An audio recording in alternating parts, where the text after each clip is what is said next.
2024 के आम चुनावों के दौरान आम आदमी पार्टी के अरविंद केजरीवाल ने पूरी सोच समझ के साथ एक चाल चली थी।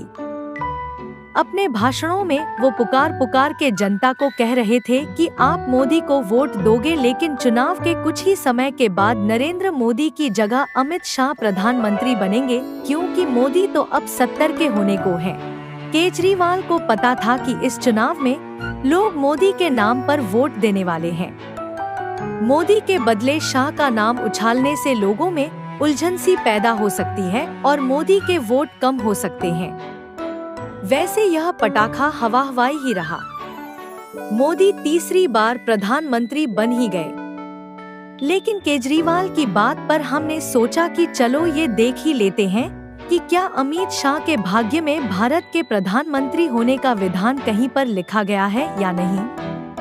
हमने अमित शाह की कुंडली देखी और कुछ अलग और अजीब सा सच सामने आया।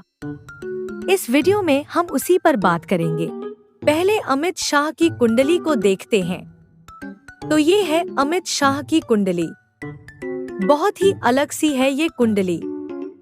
कुंडली में मंगल नीच का है, लेकिन जिस चंद्र के घर में वो बैठा हुआ है उसी के साथ परिवर्तन योग कर रहा है। उसी तरह सूर्य भी नीच का है, लेकिन जिस शुक्र के घर में वो बैठा हुआ है उसी के साथ परिवर्तन योग कर रहा है। अब चंद्र मन का ग्रह है और सूर्य आत्मा का ग्रह है। नीच के होकर भी दोनों परिवर्तन योग का बल प्राप्त करके बैठे हैं। यानी नीच भंग तो हुआ ही हुआ, परंतु उसके साथ ही उच्चत्व का बल भी मिल गया। इसका मतलब समझ रहे हैं आप? अमित शाह का मन और आत्मा दोनों ही बलवान हैं, दृढ़ हैं और अताग हैं। वह आपको देखते ही परख लेंगे, लेकिन आप उनके साथ बरसों रहकर भी उन्हें परख नहीं पाएंगे। परखना तो दूर की बात है, आप उन्हें ठीक से पहचान भी नहीं पाएंगे। अमित शाह की कुंडली का सबसे बड़ा बल है 10वें स्थान में विराजमान राहु। 10वें स्थान का राहु राजयोग देता है और अमित शाह का राहु तो उच्च का है, यानी कि उच्च का राजयोग। इतना ही नहीं, राजयोग देता हुआ यह राहु छत्र योग भी कर रहा है। छत्र योग यानी कि राज सत्ता देता हुआ योग। एक तो राहु का अपना राजयोग और ऊपर से उसी से बनता हुआ सत्ताकारक छत्र योग। ऐसा बलवान सत्ता योग स्वयं नरेंद्र मोदी की कुंडली में भी नहीं है। यह देखिए अमित शाह की छत्र योग वाली कुंडली। छत्र योग में राहु प्रथम स्थान में, मंगल दूसरे स्थान में, गुरु 12वें स्थान में और केतु 7वें स्थान में है। वैसे यह पूर्ण छत्र योग नहीं है, किंतु आंशिक छत्र योग है, लेकिन है तो छत्र योग ही। कुल मिलाकर अमित शाह के सूर्य, चंद्र, मंगल और शुक्र परिवर्तन योग से बलवान बने हुए हैं। मंगल, गुरु, राहु और केतु से छत्र योग बना हुआ है। ऊपर से शनि स्वगृही है। ऐसे मानव का सत्ता में आना उसके जन्म से ही निश्चित होता है। बस 7वें स्थान का केतु उन्हें प्रधानमंत्री के पद से दूर रखता है।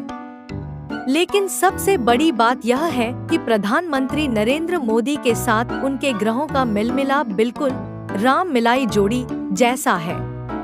अब इस वीडियो की खास बात, अमित शाह की जन्म कुंडली में उच्च के राहु केतु से बना हुआ छत्र योग है और 2024 के आम चुनावों बाद प्रधानमंत्री नरेंद्र मोदी ने जिस समय प्रधानमंत्री के पद के शपथ लिए उस समय की कुंडली में भी राहु और केतु से ही बनता हुआ छत्र योग है।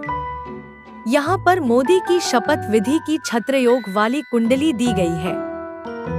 एक छत्र योग अमित शाह का, एक छत्र योग नरेंद्र मोदी का, और दोनों का ही छत्र योग राहु से। दोनों के छत्र योगों में राहु केतु के साथ साथ मंगल भी दूसरे स्थान में ही है।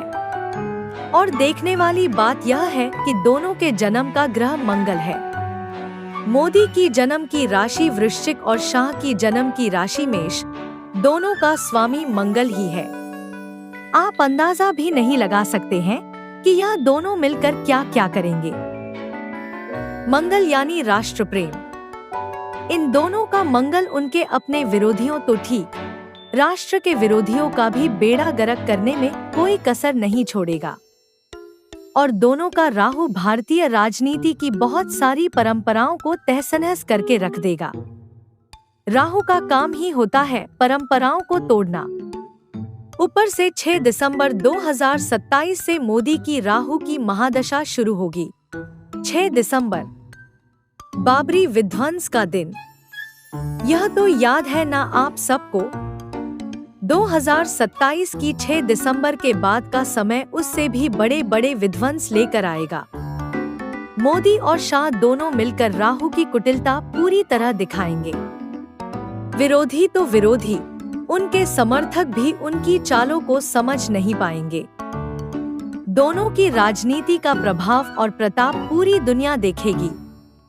यहाँ तक कि पाकिस्तान का नक्शा सिमट जाएगा, चीन का दबदबा घट जाएगा।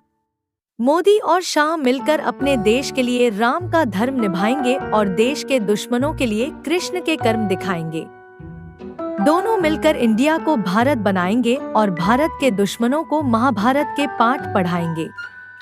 जय श्री राम, जय भारत।